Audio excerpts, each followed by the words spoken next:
Our story begins with a hero. Unfortunately, they're not particularly heroic. In fact, they don't do anything courageous or interesting in their life.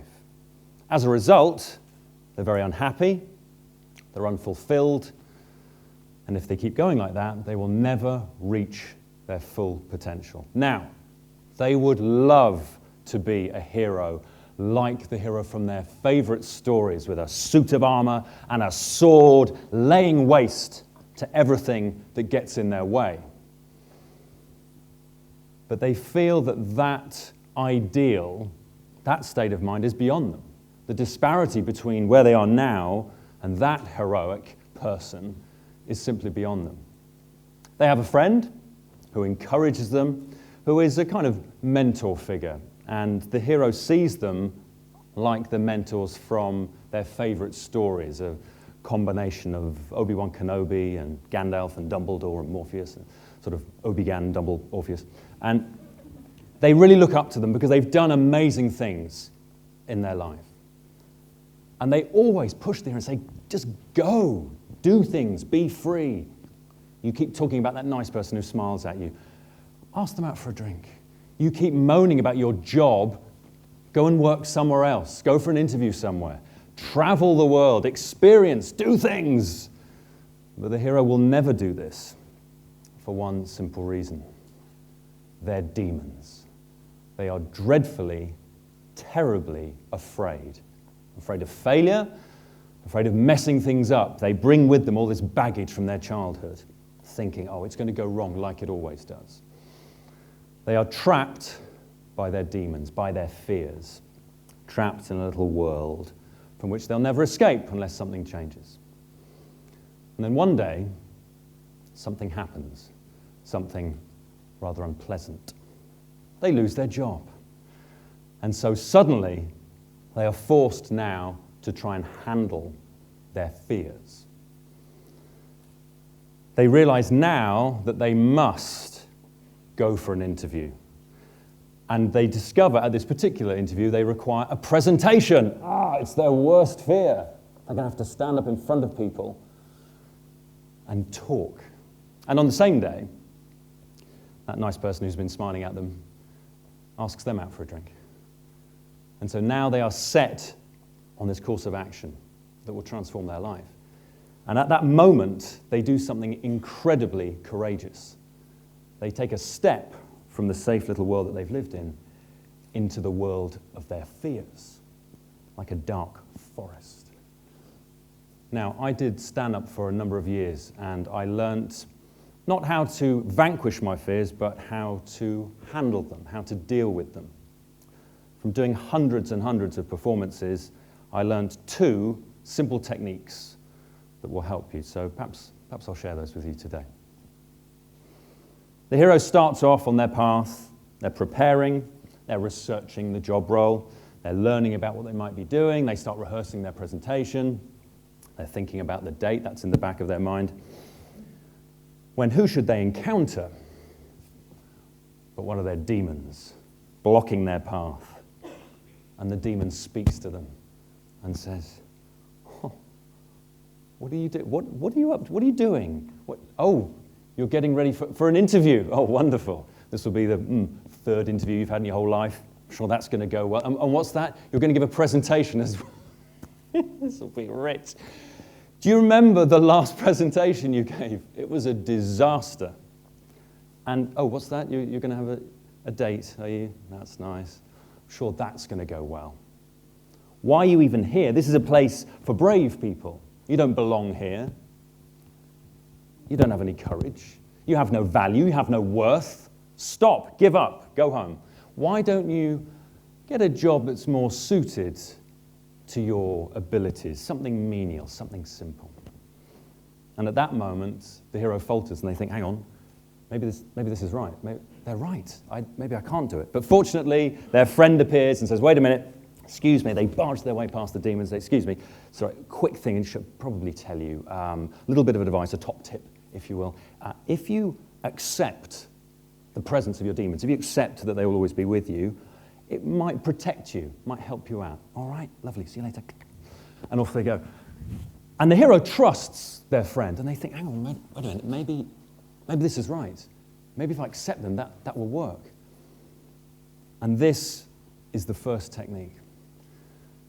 Don't for a second think that those other people, those other confident people don't experience fear. Of course they do. Fear is part of the process in anything that matters in your life. Anything that's worth doing will terrify you.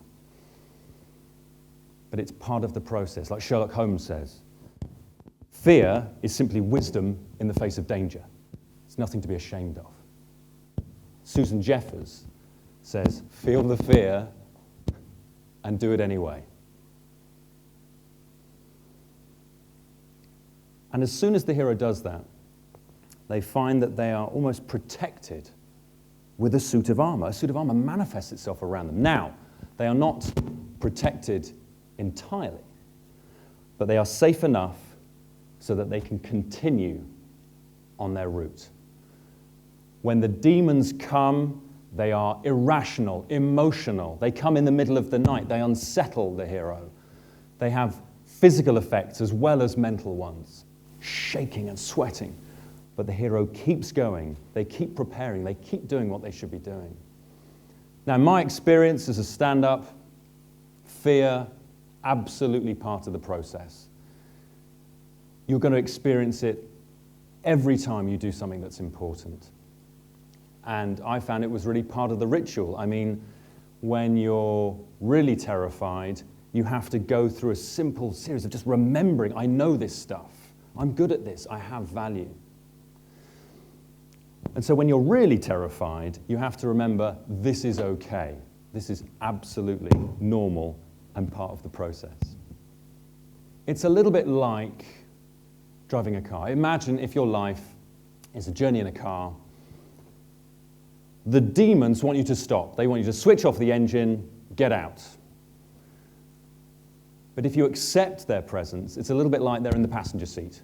They're criticizing you for being in the wrong gear and stalling it at the traffic lights, metaphorically. But you keep going and you listen to them, they're in your ear all the time. You just keep going, keep doing what you should be doing.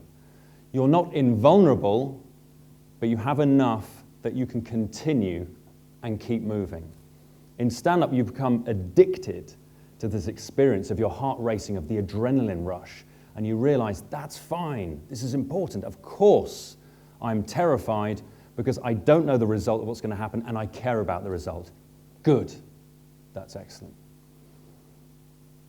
The hero then continues preparing for their interview and the presentation, and they think about their date. And as they do so, they experience something wonderful, a glimmer of hope, a little feeling of inspiration, excitement, something which they haven't felt for years. And they think, do you know what? I might pull this off. I might get away with it. And of course, it's at that point that things get a little sticky. Because after a couple of weeks, they find themselves outside the building where the interview is going to take place. And suddenly, things have got horribly real, very real. And they think, hold on a minute, there's no going back. This is it, this matters.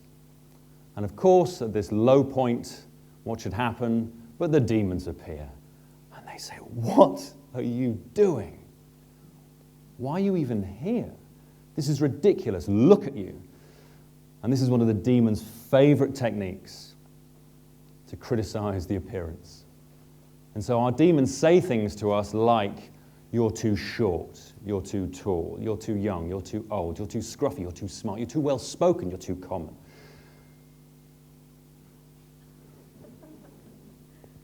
But of course, it's nonsense. It doesn't matter. But at this moment, they're thinking, oh, this is really important. What if I mess this up? But fortunately, their friend appears and says, hold on a minute. I've got something for you, another little bit of advice. A second weakness that the demons have, and the demons are a bit annoyed about this.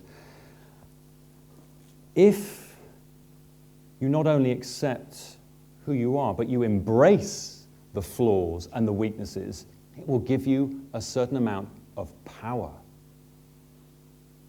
And the hero considers this and thinks, well, that's right. Actually, that could work. So the effect is very powerful, because what you do is you, rather than hiding and concealing those things that you're embarrassed about, you bring them to the forefront. And this is counterintuitive, but it absolutely works. I found in stand-up my special power, if you will, is being a freak, being an outsider, a weirdo, providing surprises. That's my thing. It took me a while to realize that's what I like doing. I like being curious in both senses of the word, doing odd stuff. I like that. The reason that the Joker can beat Batman is because he's unpredictable. He doesn't want wealth and power. So being surprising is a wonderful thing. It's actually very positive. Providing things that people haven't ever seen before can be very, very powerful. And so the hero considers all of these things and thinks, actually, yeah, maybe I will talk about that. Maybe I will mention it. So they do it, and so they arrive, and they're late by a minute or so, but they declare it and say, yeah, this has happened, I'm really sorry, and they talk about their experience that day. They mention the fact that their clothes aren't perfect, and something wonderful happens. Instead of presenting this perfect candidate, which most people would aspire to be, they present a human one, a normal one, someone who the interviewers can relate to. There's a story. They get chatting about things. Suddenly they engage on a personal level. And the metaphor of the armor is added to by this sword, the sword of who they are. And now they are dealing with the demons. They're declaring, I don't care about these things. That's who I am. And that is the key. That is the second technique. If you show something that ordinarily you'd be ashamed of, and you show that I'm okay with it, it becomes a strength. You turn a weakness into a strength. If someone insults you, and you believe that thing to be true, it undoes you. It's a direct hit. But if you don't believe it to be true, if you know it's nonsense, it glances off. You're invincible. And so in the presentation, something goes wrong. The slides mess up. And they declare it, and they say, this has happened. I'm going to do something else. And the interviewers relate to them, and they realize they've had exactly the same experience. And it's engaging, and it's funny, that tension created by unexpected things. If you call it out and say, this has happened, I'm okay with it, it gets a laugh. As it turns out, the hero didn't get the job. They find out a couple of days later. And even though their date went fairly well, they both agreed they didn't want to see each other again. But that doesn't matter. Because now the hero is returning to the Shire with their armor and their sword, and they're ready for anything. They've realized that success isn't important, it's simply how you deal with failure. And so if you can embrace those weaknesses, those things that you might otherwise be ashamed of, it works. It's like, I started losing my hair in my late teens. I've been shaving my head for such a long time. To begin with, I thought, this is weird. Do I look like a hooligan? And now I love it. I think if I could grow my hair back, I wouldn't do it. I like this. It works. And so if I ever get insulted, and it has happened, someone shouts, baldy, I'm like, yeah, what? Just try again. Is that all you've got? I love it. I'm not going to change this. That's a power. That's a wonderful thing. Or if if I go swimming with my kids, I'm getting changed, I think, oh, God, I've got to go through this again, I'm in my trunks, and I get in, and it's pathetic. And I think, well, I need to look like I'm good at swimming to help my kids. I don't want them to be afraid of the water, not to enjoy it. And I look at all the other parents, and they're doing exactly the same thing. They're going, we look ridiculous, just get on with it. Doesn't matter. It's just accepting, going, yeah, I don't care.